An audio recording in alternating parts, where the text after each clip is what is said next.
भानगढ़ अरावली की पहाड़ियों की गोद में बसा ये किला दिन में पुरातत्व का एक अद्भुत नमूना है।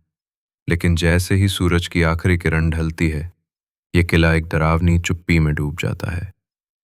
कहते हैं भानगढ़ किले पर एक ऐसा श्राप है जो सदियों से किसी को भी वहां रात बिताने नहीं देता। लेकिन ये रहस्य आखिर है क्या? कहानी शुरू होती है 17वीं शताब्दी में, जब भानगढ़ की रानी रत्नावती अपनी सुंदरता के लिए पूरे राज्य में प्रसिद्ध थीं। दूर दूर के राजा महाराजा उनके लिए रिश्ते भेजते थे। लेकिन एक दिन एक तांत्रिक सिंधु सेवरा उनकी सुंदरता पर ऐसा मोहित हुआ कि उसे पाने के लिए काले जादू का सहारा लेने लगा। उसने एक इत्र की बोतल पर जादू किया ताकि रानी जैसे ही उस इत्र को लगाएं, वो पागलों की तरह तांत्रिक से प्रेम करने लगे। पर रानी रत्नावती कोई साधारण स्त्री नहीं थी।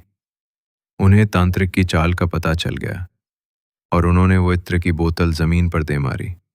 बोतल टूटते ही चमत्कार हुआ। जमीन पर गिरे इत्र ने एक भारी पत्थर को खींचा और वो पत्थर घूमता हुआ जाकर तांत्रिक सिंधु सेवरा को कुचलता हुआ निकल गया। मरते मरते तांत्रिक ने भानगढ़ को श्राप दिया, ये नगर अब कभी आबाद नहीं होगा और इसकी आत्माएं कभी मुक्त नहीं होंगी। उसके बाद क्या हुआ किसी को ठीक से नहीं पता। कुछ कहते हैं कि उसी रात भानगढ़ में भयानक तूफान आया, महल की दीवारें गिर गईं और पूरा नगर वीरान हो गया। आज भी रात के समय किले के अंदर से किसी और जमाने की परछाइयों की आहट आती है। कोई किसी को पुकारता है, कोई जोर से हंसता है, तो कहीं कोई रोती हुई रानी की आवाज सुनाई देती है। कई लोगों ने दावा किया है कि उन्होंने किले में रात बिताने की कोशिश की, लेकिन फिर कभी लौट कर नहीं आए, और जो लौटे वे मानसिक रूप से असंतुलित हो गए। भानगढ़ आज भी एक रहस्य है, एक ऐसा रहस्य जो विज्ञान और इतिहास दोनों के सवालों के परे है।